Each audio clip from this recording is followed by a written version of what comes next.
25 मई को हमने ये समझा था कि हम एक पुरअमन एहतजाज कर रहे हैं और हमें ये इजाजत देंगे, जैसे हमने इनको धरने करने की इजाजत दी, हमने कभी नहीं रोका।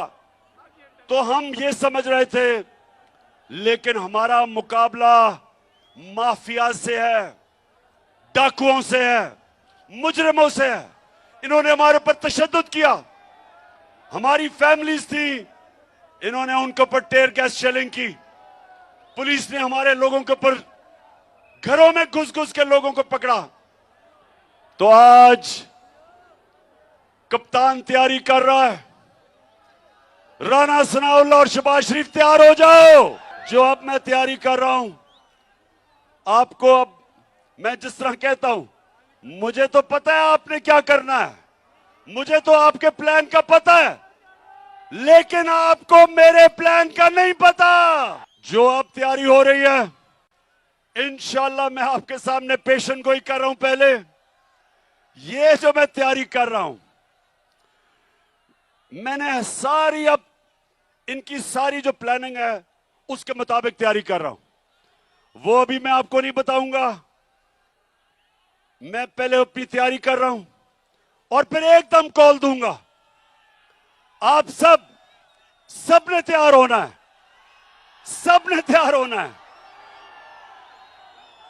और इंशाअल्लाह अपने मुल्क को हम हकीकी तौर पे आजाद करेंगे। और तब जब कानून की बालादस्ती कायम होगी, जब कानून की हुक्मरानी होगी, जब अदल और इंसाफ होगा, इंशाअल्लाह तब ये पाकिस्तान जो कायदे आजम ने पाकिस्तान का जद्दोजहद की थी और इल्लामा इकबाल ने ख्वाब देखा था, इंशाअल्लाह उस पाकिस्तान की तरफ हमारा तब सफर शुरू होगा जब इस मुल्क में अदल और इंसाफ का निजाम लेके आएंगे, जिस पे जो निजाम मेरे नबी सल्लल्लाहु अलैहि वसल्लम ने मदीना की रियासत में कायम किया था। पहले इंसाफ आता है, फिर खुशहाली आती है। खुशहाली इंसाफ के बगैर नहीं आती।